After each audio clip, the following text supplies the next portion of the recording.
Hi, and welcome back to The Compressor Guru. Today, The Guru will continue with the valve job on the ongoing 2545 IR compressor rebuild. The Guru wants to make sure you see the entire valve job, so we have broken this episode into two parts. This part, part 1, is the low pressure side of the rebuild. The second part will be the high pressure side. And now, the Compressor Guru. Hello, I'm Bud. I'm the air compressor guru. Today we're going to be doing a valve job on heads for a 2545 Ingersoll Rand. This is a very simple process. I'm going to take you through it step by step. As you can see, I've already removed the heads from the compressor pump. They are on a bench. There's the high pressure head and the low pressure head. The low pressure is nearest us. And back there is the parts we're going to use. We're going to already loosen this bolt. It should be torqued. We will go over torque specifications later. There is a copper washer on there. Make sure you keep the copper washer. I believe the kit will contain new washers for this.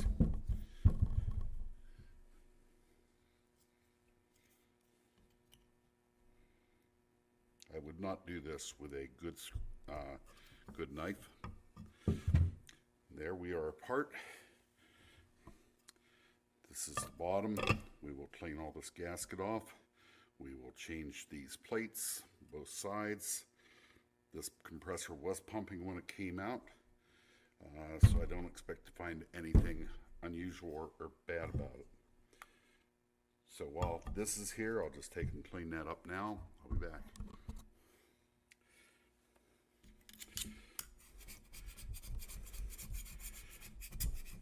These non-asbestos graphite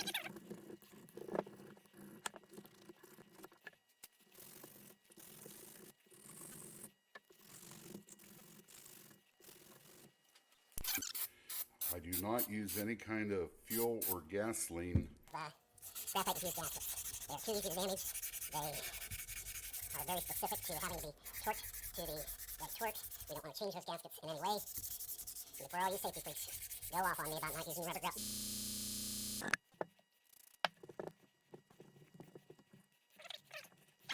You have the idea. Get them clean, especially your gasket surfaces, but we want to clean everything else very well. This is the unloader. This is a suction type unloader. We're going to take it off and we're going to rebuild it also.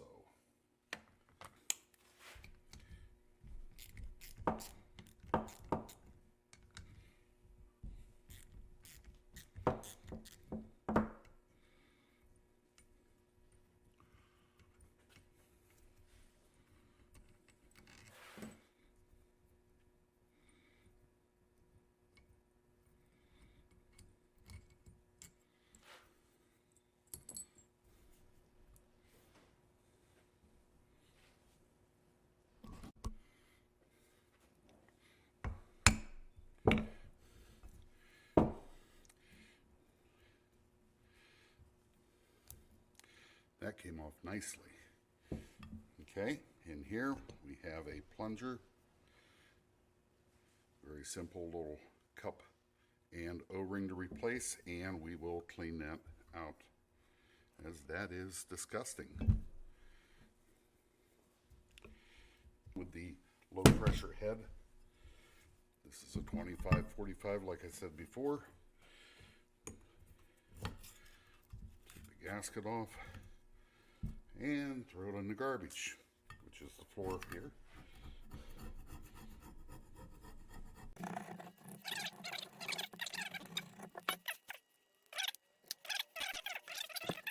So I've got the plate cleared.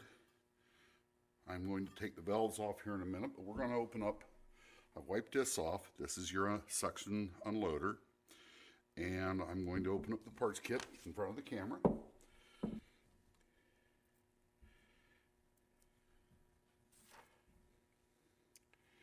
And we're going to pry our cup off. This is where the seats against the metal seal in the intake. When you reach pressure and it unloads instead of shutting off,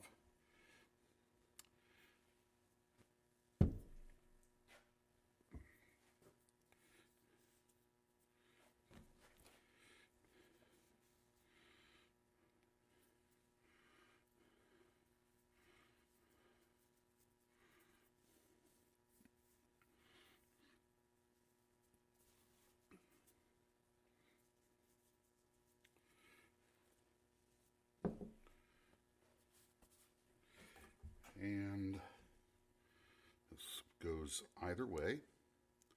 Very simply, slip it back on there just like you're putting a tire on a little bicycle, little tiny bicycle, very tiny bicycle. It's probably an easier job for somebody that doesn't have arthritis like I do. There we go.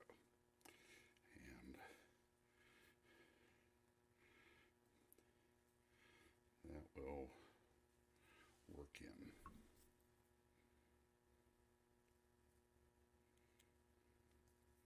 And I'm not doing that with a sharp edge. We do not want to risk damaging that.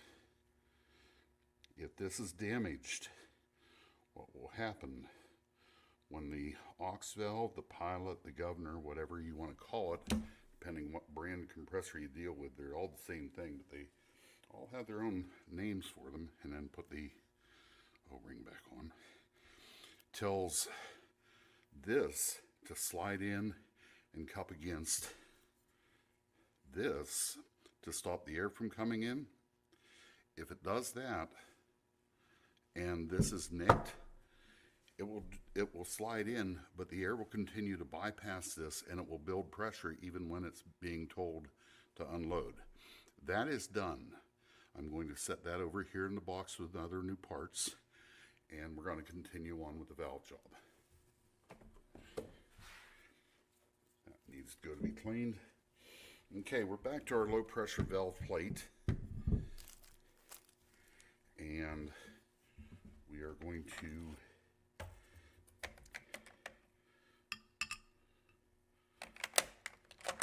find the right size. No. And this is a 7mm socket.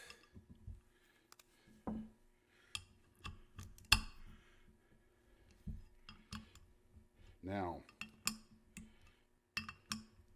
I broke all those loose. This is the top side. This is the bottom side. When we go back together, we will be putting the bolts up through. This is threaded. We'll be putting the bolts up through this plate.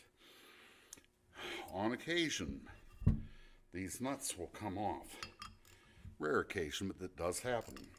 And when those come off, if they come off up here, there's a chance they'll stay in here. But if they come off down here, they'll bounce against the top of the piston and possibly damage the cylinder wall. So this is put together very specifically with the bolts coming up from the bottom.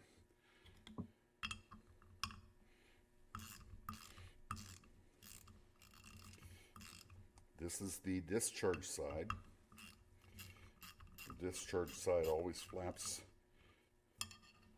upward so that when the piston comes up from the bottom, the air rushes out and pushes the air that way, and it continues on to the intercooler, which will be in another session of this. Now we can take these bolts out. I'll use my handy dandy thumb spinner for this. I've had all different brands of tools in my life. Craftsman, some Snap-on. I never could afford much Snap-on. SK. Recently I started buying these gear wrench sockets, ratchets, and of course their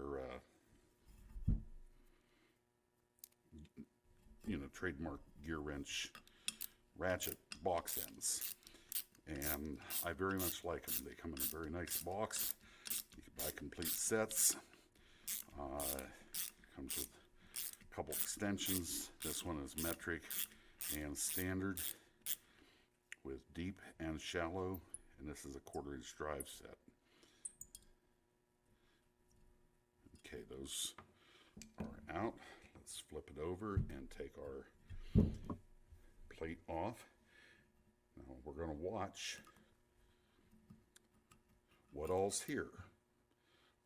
There's a half moon 2-hole plate, and here's our valve plate, and there we go.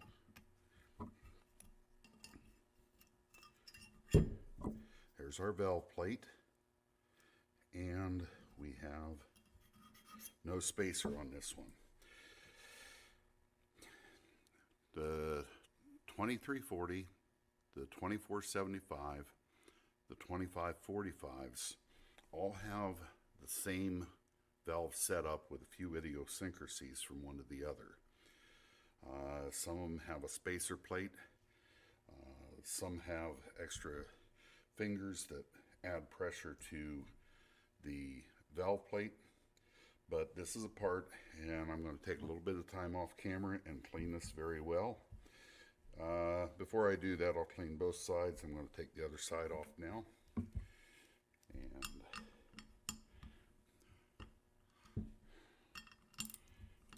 there we go.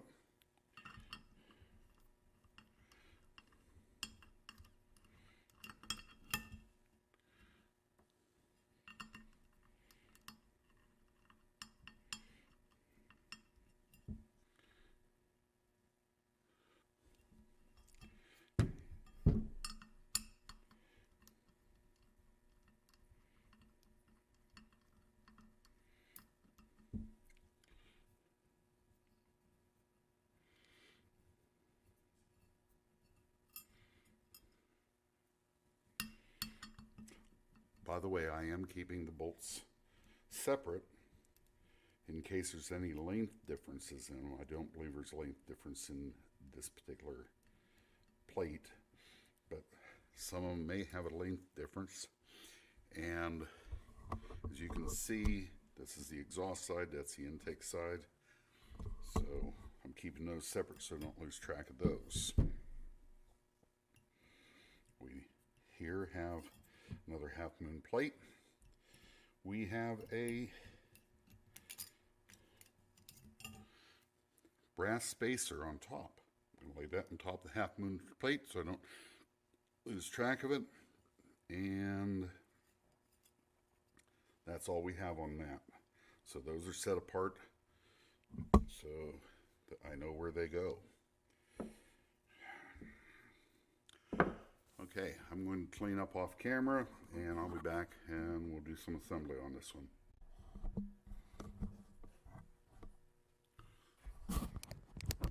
And we're back.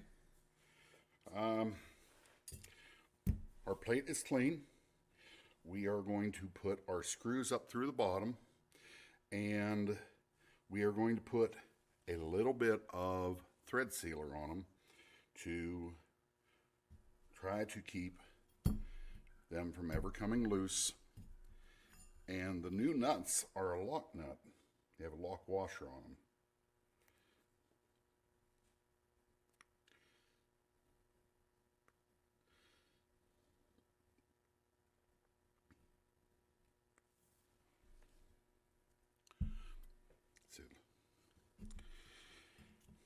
Set that out of the way. Here's our new bolts. We'll screw the intake in.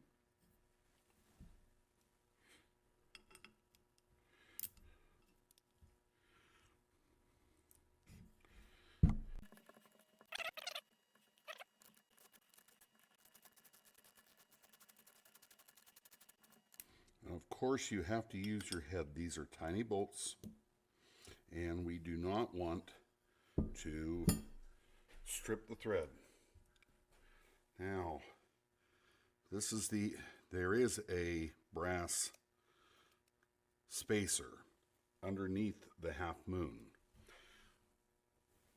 So here's our intake and discharge valve sets. Let me get the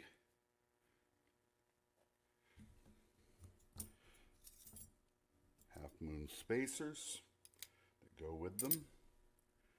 And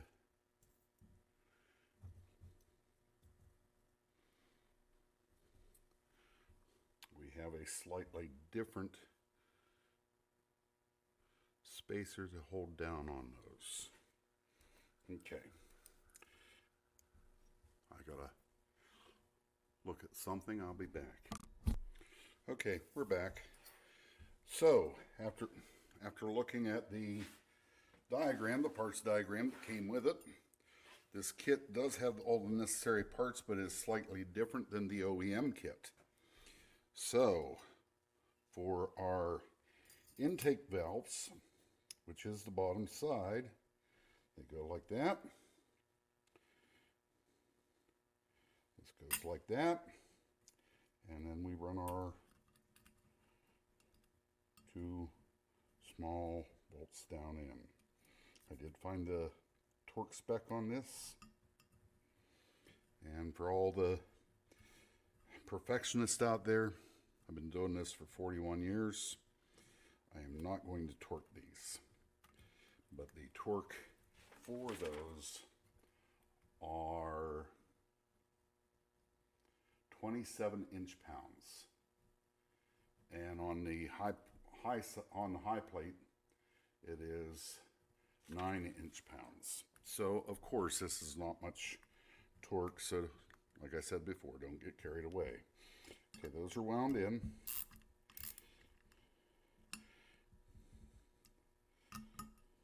And by my very precisely metered torque hand, those are exactly 9 inch-pounds of torque. We flip it over and we put our lock nuts on this one, on the intake bolts, because we are done with that side.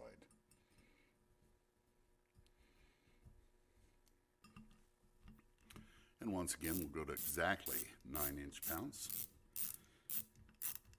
And if I find somebody that knows how to edit this well, there will be jokes showing a meter going to exactly 9 inch-pounds as I tighten these up. Maybe something with a Terminator hand tightening that. Okay, so we're now on the discharge side. As you can see, we're perfectly clean. Get those down over our bolts. This is a retainer and a spacer. Some of these are dished. This one I do not believe is dished. Let me double check it.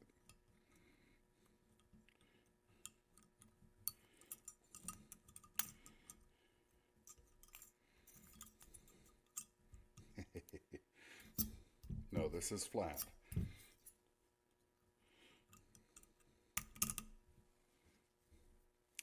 And there.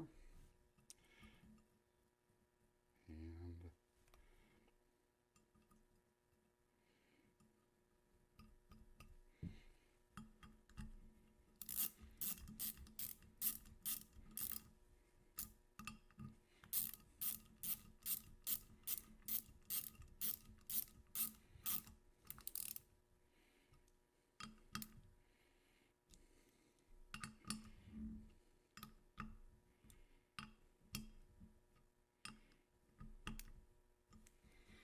recheck the other side.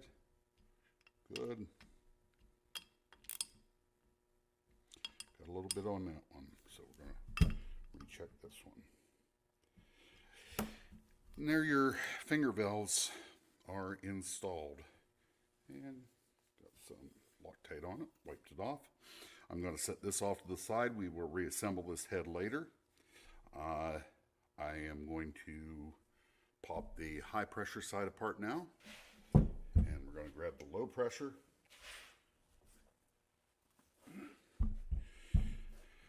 If you're wondering why the big cylinder is the low pressure and the small cylinder is the high pressure, I will explain that in another video. We're going to go over some theories of, that's the wrong way. We're going to go over why compressors work in future videos. We're going to go over, no, that was the right way. Maybe it's this way. Nope. These will only go one way.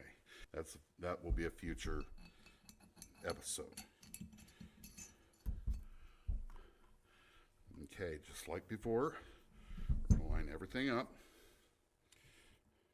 This is our suction side. That's our discharge or intake exhaust. And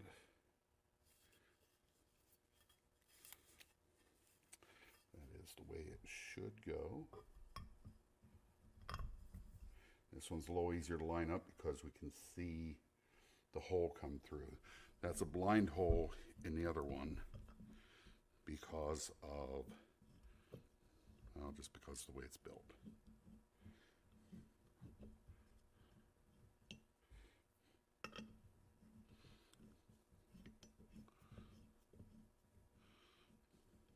And I am being very gentle because these graphite infused gaskets are very fragile. We're all lined up. Roll it. Ah, crap.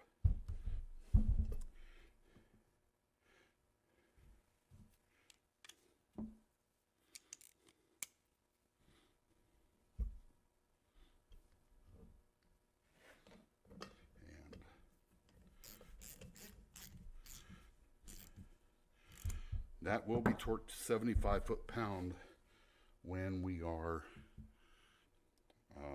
reassembling. So, boys and girls, that's it for the valve job. We are going to now put the plunger back in for the suction unloader. Let me grab it. I'm going to take a fingerful of, well, not a fingerful, but a little bit of grease, and grease this O-ring so it can freely slide inside the suction side, which is right there. And that's all nice and cleaned out. I'll wipe it one more time.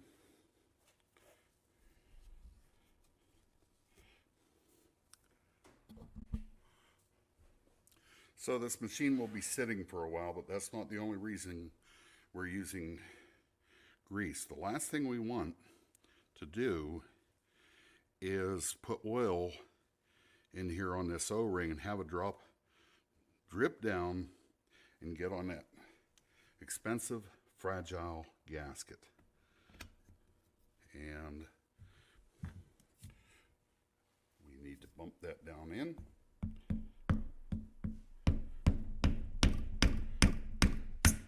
There we go. That's installed. Something else I like to do for my customers, when I'm done, I put all good used parts in an envelope for them. All these valves can be reused in an emergency. The problem is they would need the gaskets, because these gaskets, you cannot use them twice. However, I will put those in an envelope for the customer. Thanks for watching part 1 of the valve job on the ongoing 2545 IR compressor rebuild. Don't worry, we will not let Bud alone with the camera again. Either me or someone else will help him with taping. Part 2, the high pressure side, will be posting right after we post this episode. We are on a 2-week new episode schedule except for the valve job. The Guru does not want you to have to wait in case you are waiting for this information to rebuild your own compressor. Thank you for watching this episode of The Compressor Guru.